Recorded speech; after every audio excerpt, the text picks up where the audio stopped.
This is what it is, folks. Right there. Absolutely right now. It is absolutely the Leafs versus everybody. And I don't care what anyone else says. That's what it is right now. You could tell me I'm wrong. But guess what? Even guys on the ESPN broadcasting are saying it is disgusting, disgraceful, the refereeing. Hello, Chris Chelios, who you would never think would support the Maple Leafs. So many people talking about how bad the refereeing was. I'm not going to sit here and rip it all night long. I will say this, though. There were a couple calls for me, the Camp slash and the Camp one was Shen brutal. cross check, where there was no cross check by Luke Shen for crying out loud. But for me, I will tell you this. To a man, Pete, the Leafs did not come prepared. They were not ready. They were not firing on all cylinders. And their giveaways cost them right off the hop in that game and put them behind the 8 ball, and it only got worse from there. I don't know, James, how you can have that bad of a start when you've been. People keep beating the drum about this. They've had the team in their sights for the last 3 months. How are you not ready for this game at home? It makes no sense. They looked so slow right off the rip. Come on, what are we doing here, boys? Listen, for me right now, it's about you got to just tone it down now, okay? So you got smacked in the face. You know what? The old adage that Forrest Griffin used to say. Forrest Griffin used to say, hey, when I got punched in the face, I realized it was a fight, and I started to fight back. Well, here's the thing. The Maple Leafs brought the fight last night, by the way, ladies and gentlemen. So just know this. Cole, banged up, might not play. Hedman, banged up, might not play. Cernak will not play. There's another that the Emiant will not play. So I'm looking at this and I'm saying, the Maple Leafs are getting their licks in, and there's some problems. So now the Toronto Maple Leafs have to take advantage of a banged up, tired, many miles on the tread Tampa Bay Lightning team, and they can do it. But Pete, to go back to last night, even Ilya Samsonov said he had a shit game. As exact words, I had a shit game. Yeah. So what does he do when he has a shit game? Well, I posted it on Twitter. I posted it in our group. He's 5-0-1 after giving up 5 or more goals this season. That's a pretty damn good record. I'm fired up. I'm pumped up still. I'm ready to go. Pete, tell me what your gut tells you about game one. What my gut tells me about game one? My gut tells me that they laid a fucking egg on that game, man. Like, it was terrible. Like, I think maybe few players, decent game. Ryan O'Reilly looked decent. But man, Samsonov did not look like regular season Samsonov. He looked like more of the playoff Samsonov that I guess the Washington Capitals were used to seeing. If you want to speak about records here, James, what is he? He's 1-9 in the playoffs. Hopefully he bounces back next season or on Thursday tomorrow. Next season, yeah, I know. I saw your eyes there, but I'm hopeful. It's just one game. They played like shit. Maybe they needed the smack in the face to just wake them up here. They have to win tomorrow. That's all we know right now, James. Come on, let's go. Listen, they have to win game 2. It's not do or die, but it pretty much might as well be. It definitely is. But here's the thing, okay? We will get to the Wes McCauley situation here in a little bit. You have a guy in Cal Yarncroke that Austin Matthews has requested to play with this season, wanted on his line. So why was he not there last night? Oh, by the way, when he got onto that line finally after Bunting was thrown out of the game, guess what? The line scored because those guys can keep up with each other. Those guys can play damn good hockey together. So I look at it and say, that's going to be a line tomorrow. That's a problem. And now the Leafs are spreading out their center depth as well.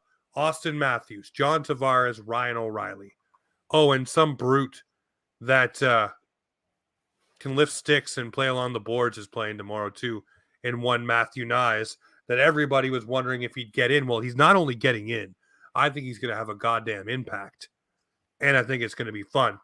But to go back to game one and say what cost us? What cost us was pretty much the first 10 minutes of that game. The Leafs weren't there. And what have I told you guys since last playoffs? With Tampa Bay, you have to weather that first 5 minutes because they come out full guns a-blazing. I said it in our pre-playoff hype show about the Ross Colton thing.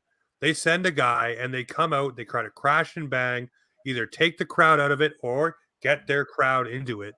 And they know what they're doing. They know how to do it very, very well. So the Leafs did not come out in that first 5 minutes. They did not play well. Obviously, behind the 8 ball early. But guess what? You have a chance tomorrow night to atone for everything, to fix it. And guess what? To the baghead crowd or whatever you want to call yourselves, they hit. They laid guys out. They did all those things that they needed to do. And guess what? It didn't win them a hockey game. It's funny, James, you mentioned we've always needed to get tougher, I guess, right? Well, guess what wins you hockey games? Goals. Goals get you wins. You need to score to win the game. If you're going to build a tougher team, sure, make sure you can score. And obviously defend, because the Leafs got thumped, letting in 7 goals last night. Are you freaking kidding me? Listen, 7 goals is nothing good to give up, obviously. It sucks. But at that point, it was already out of hand. 3-0, you're down. You get close to 3-2. Then you have just the weirdest, dumbest penalty sequence I think I've seen in a very long time happen. And it happened. It is what it is. You can't beat the refs. You have to try to play within the confines they're giving you. And the problem was last night, the Leafs were just pooched. They did not get what they needed. They did not bring their own energy. And the energy they tried to create, well, it was just problematic. The big hit by McCabe was amazing. Great. Clean. But then the Bunting thing sucked the life out of the building. And unlike the Kyle Clifford incident last year, the Leafs were not able to control this one and keep it to where it needed to be. And now we know he's sitting for 3 games as of today. That is fucking huge. I thought he was going to get 1 or 2. 1 or 2 max. No, he's getting 3 games, ladies and gentlemen. That is detrimental. Like, this is almost like Kadri 2.0. In fact, he's tweeting about this right now. He's like, come on, guys, leave me out of this. But, like, insane that we're still dealing with this nonsense.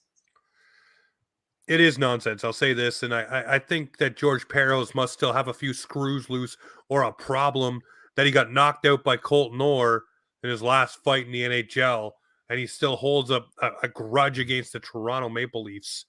But for me, I look at it and say, okay, you're suspended for 3 games, which in the playoffs, each game is weighted as 2. So that's a 6-game suspension for that, basically, in the regular season. There is no longer suspension than Michael Bunting's right now. That is the longest suspension doled out, which is crazy. A guy not too long ago got cross-checked in the face. Cross-checked in the face, all bloodied up, all busted up. Did a video himself about it. The guy only got 2 games. 2 regular season games at that. So 1 playoff game, basically. What am I missing here? Is it 1 for wearing the maple leaf, 2 for being Michael Bunting, and 3 for playing in Toronto? That gives you your 3 games? Is that it right there? Is that the problem? Might be all 3. It's just crazy, man. I think it's crazy. I just don't understand how, as the Maple Leafs, you look at that and don't try to at least speak with the league. And the Wes McCauley thing, to me, it is a thing. You can say it's not. People can say it's not a factor.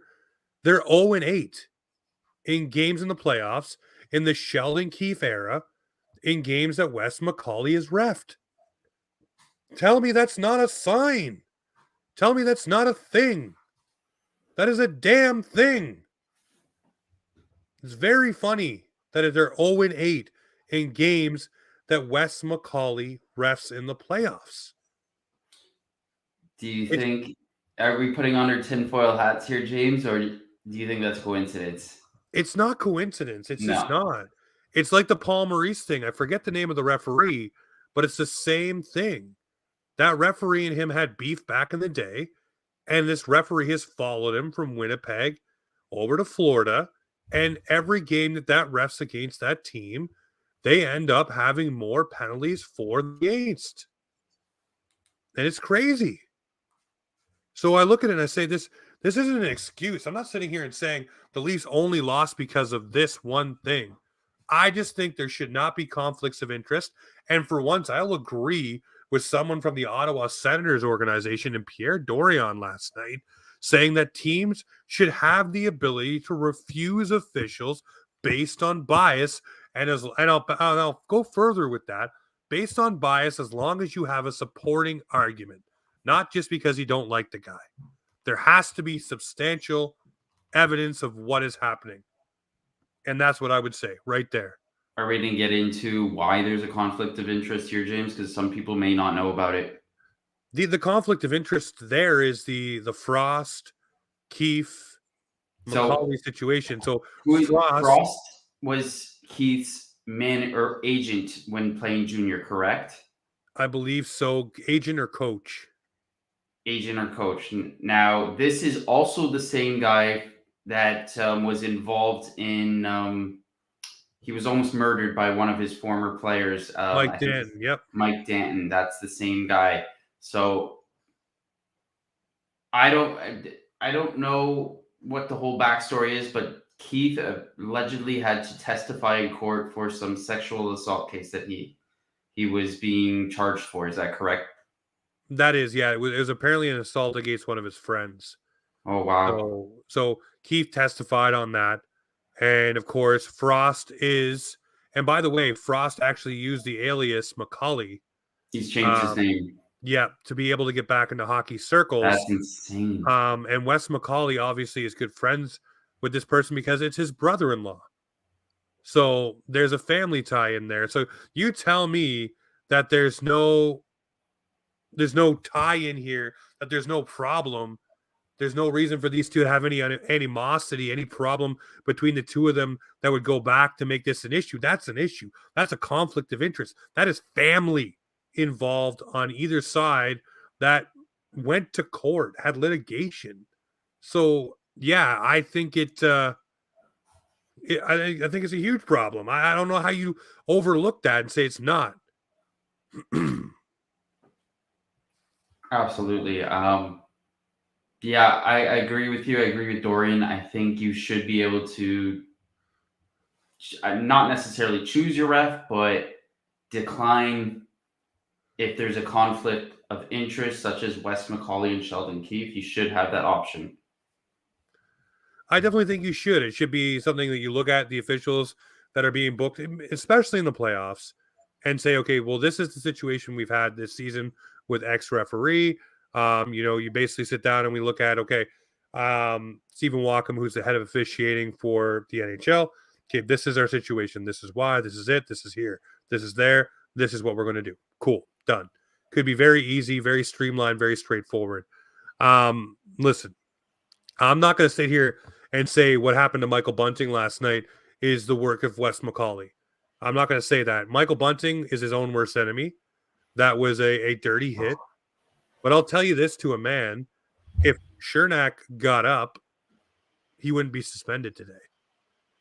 That wouldn't be as bad as it was. I don't know if it's gamesmanship from the Tampa Bay Lightning or if it happens to be the NHL concussion protocol saying, hey, you're not allowed to come back for next game. You have to sit, much like Joe Pavelski. You have to sit. You've been taken out of a game. Concussion protocol is a thing. So I don't know. But anyway. Did Matt Dumba get suspended on that hit? No, he did not. That's insane. He got a 2-minute penalty. That's insane.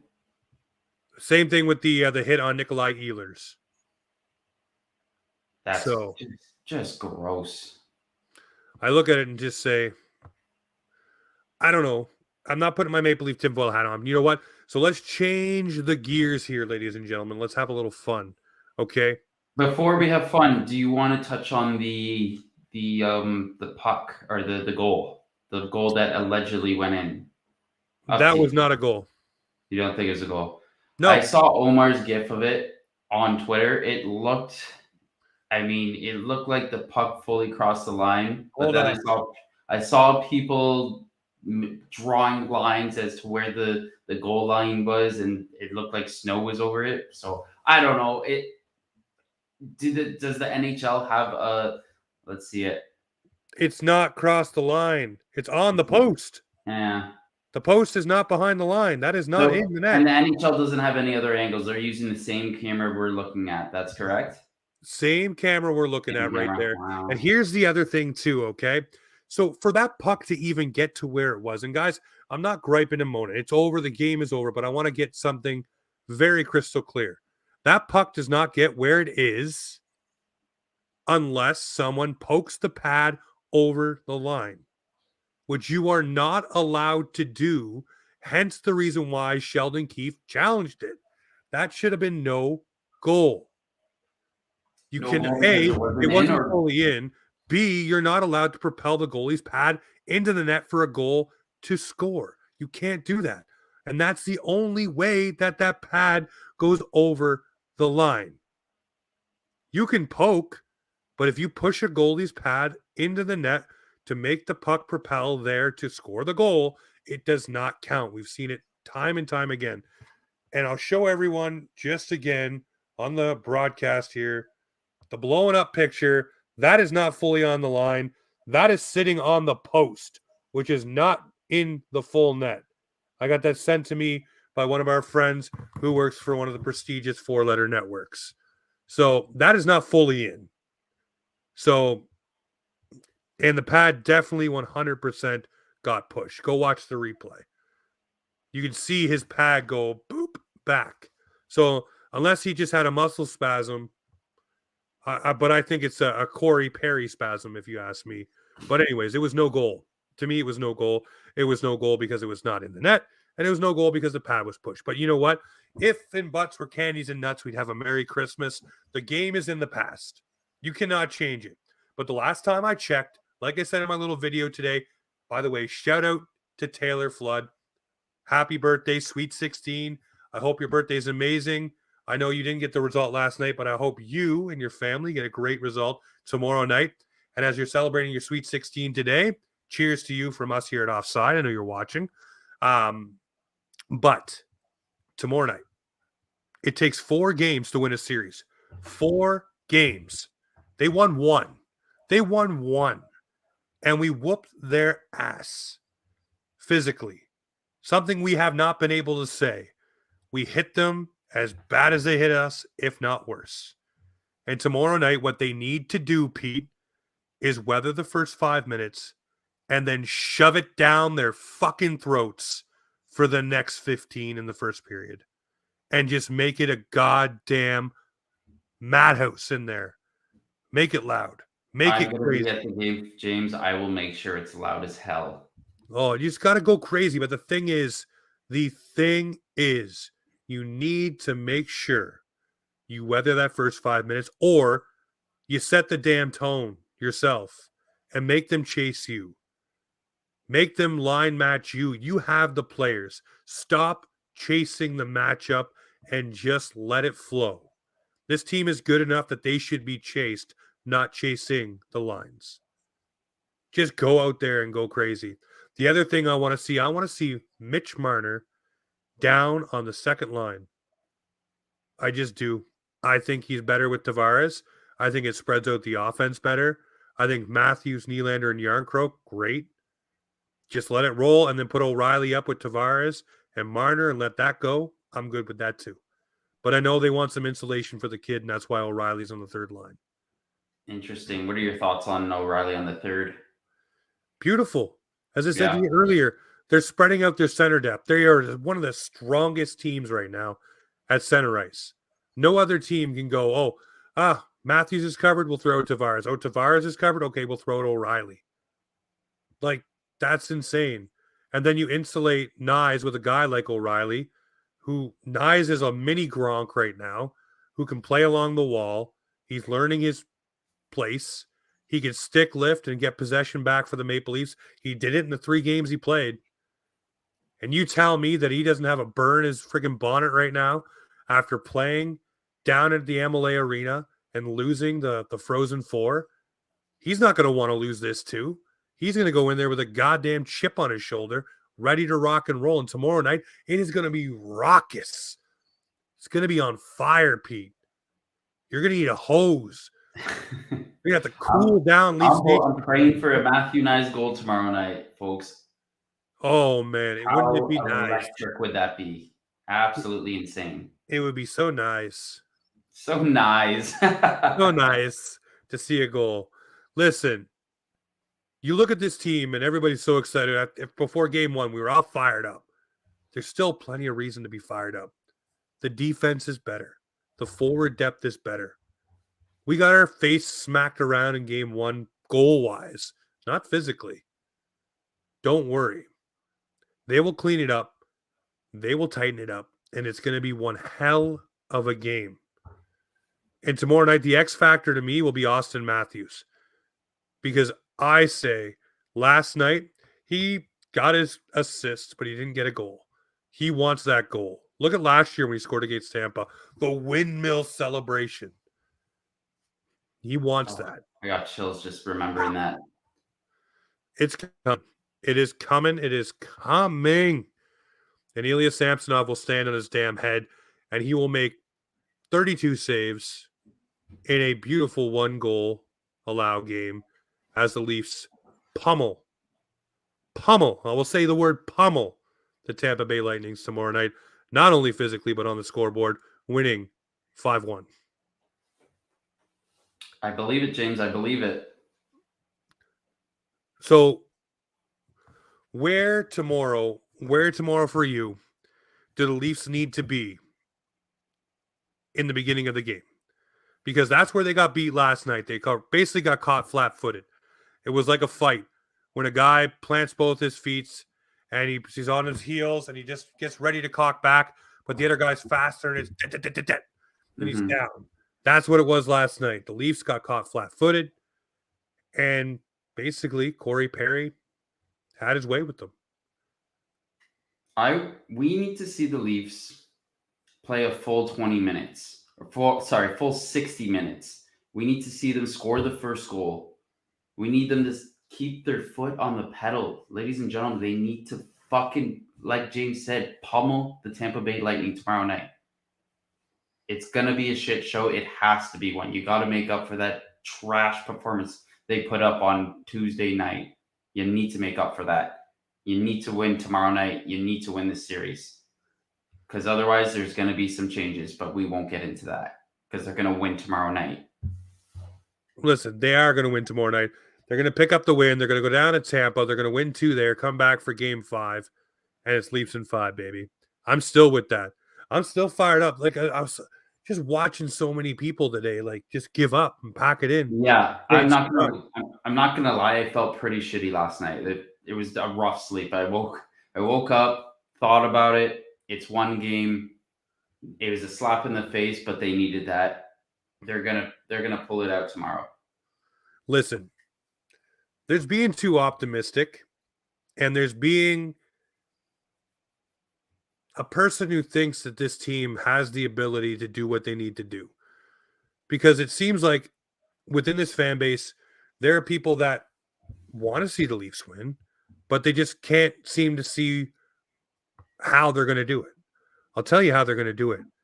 They are strong down the center. They are great on the wing with some of the guys that they have. Calle Jarnkrok, say whatever you want. He's going to be good enough to play with Matthews and Marner and score a few points. Listen, Zach Aston Reese, he will pot one. But it's different this year. And I know we say that every year, but it's different. The depth is different. You go and look what our third and fourth line centers were last year. Kampf and Blackwell. Spezza at times. You got Ryan O'Reilly, Nola Chari, David Kampf. Go down the list. You can put guys in there. It's great. I'll tell you this. Tomorrow night when the Leafs come out, it'll be a completely different team. The mindset will be different. The intensity will be different. But you tell me that guys like, look at what Ryan O'Reilly said today. Not worried. Not worried. He's been down this road before. By the way, folks, Tampa's been down this road before. They lost 5-0. They lost by 5 themselves last year in game 1. Much like the Leafs losing by 4. Tampa lost by 5. 5-0. Remember in the conference finals, they were down 2 games as well and won 4 straight. Leafs can easily do the same. This team can do it. They've shown that they can go on great stretches. They know what it is. So what Leafs Nation needs to do right now is pick themselves up by the bootstraps, dust themselves off, put on your favorite jersey, sit yourself on a couch at Maple Leaf Square, your seat at the arena, at the bar, wherever you're watching, buckle up and get ready, like I said in my tweet, for a bumpy ride, because really tomorrow night, guys, it is the Leafs versus everybody. And that is what it will be for the rest of the playoffs. This round, the next one, and when we get the job done, it will be the entire way. I'm telling you. James, what is your score prediction for tomorrow night? 5-1 Maple Leafs. And it will be the grit grinders getting some of the goals. I'm looking at guys like Nola Chari stepping up and getting one. I'm looking like Ryan O'Reilly. Matthews will score, but I'm looking Matt Nyes will probably bang one in there. But I'm saying 5-1 Maple Leafs, and it's going to be stunning to watch it happen. And I think they're going to be just as physical tomorrow night. And it's going to be a fun time. This podcast here tonight was designed for one thing, and that was just to vent with Leafs Nation about the shitty reffing, which we're not going to get tomorrow night because it will not be Wes McCauley. It'll be a different crew, which is good. When do we get the referee announcements? When do we know who is reffing the game? Is that announced the day before? Is that the best place to go look is scouting the refs. They usually have it first, so we'll hopefully be able to see. Sounds good. But I look at tomorrow night, and I think for the integrity, and this is going to sound very tinfoil-hatish, for the integrity of the NHL and the playoffs, I think tomorrow night's game for the Maple Leafs and Tampa Bay Lightning will be under a microscope, and I believe that tomorrow night you will see classic-style hockey where the guys will be let go to do many, many things within that game, and it's going to be a different tone. It's going to be a completely different tone. I think it's going to be one that suits the Maple Leafs. But like I said, tomorrow night, 5-1 for the Leafs. Grit grinders getting the goals. Sammy standing on his head. And the Leafs will put... You remember when it was Muzzin that was the Leafs' big physical guy? And everybody kept saying when it was Montreal, whether it was Tampa, whether it was Boston, go and hit Muzzin. Put a lick in on Muzzin. Make sure you get a hit in on Muzzin every time. That's what the Leafs need to do tomorrow night against Victor Hedman. If he plays tomorrow night, every single time you can, you finish a hit on him. Finish your checks. You finish one on him every single time. That way he feels it. Trust me, accumulative damage is a thing. And whatever's bothering him, because Hedman doesn't leave games, especially playoff games. So he left the game and did not return last night. So go ahead. Smack him. Smack him, smack him, smack him, smack him, smack him, smack him, and smack him again. Rock him, stop him, baby. Well, this is it. This is what teams have done to Leafs forever. They zero in on a guy, usually one of our better defensemen, which has been Jake Muzzin. Say what you may say the past few years. He has been. But teams put lickings in on him, and it became a thing where they wore him down. So go and wear down Victor Hedman. You have enough bodies to do it. Just do it. Do it. Do the damn thing. The Leafs ain't folding. This series ain't over. It is one game. God, guys, some people got to pull themselves out of the fire here and realize it ain't over. You need 4 wins to win a series. They got one game. And they're lucky that they got one game because it's all they're going to get. Because it's all I gave them in my prediction. But that damn Corgi picked the Leafs to win in 5. I saw that. So the Leafs are winning the goddamn thing. It's all right. Just calm down. Let's talk hockey. Thanks for the fire. Let's roll. I remember TSN used to have Maggie the Macaque who would spin the wheel. I miss those days. Yeah. Yeah, no, I know. Hedman cannot be worn down. He's a 6'6" Swedish god. Well, last night, the god crumbled. Last night, God was no longer in the lineup because the Leafs said, hey, Zeus, boom. And the lightning bolt exploded because the Leafs brought that thunder. And tomorrow night, they will bring a whole lot more. Let's get it done. All right, Pete, what's your final score for tomorrow night? I'm going 4-1 tomorrow night, James. All right, we're on the same wavelength. Leafs Nation, pick yourself up, dust yourselves off. We will be back hopefully on Friday night with another review pod, or even maybe tomorrow night, depending how things go and how the beers flow. But Leafs Nation, tomorrow night, I'm guaranteeing a victory, and I'm guaranteeing the Leafs will win the series, or I will shave this whole beautiful thing off that I never get rid of because I look like a decrepit turtle. So I'll do it with you, James. I'll do it with you. there you go. 2 beards are on the line. I know Tricky Traka's got his on the line too. So we will all put the beards on the line. Let's go. All right, Leafs Nation, you know what this is right here. This is Offside Hockey Talk, where the Maple Leafs and hockey come to talk.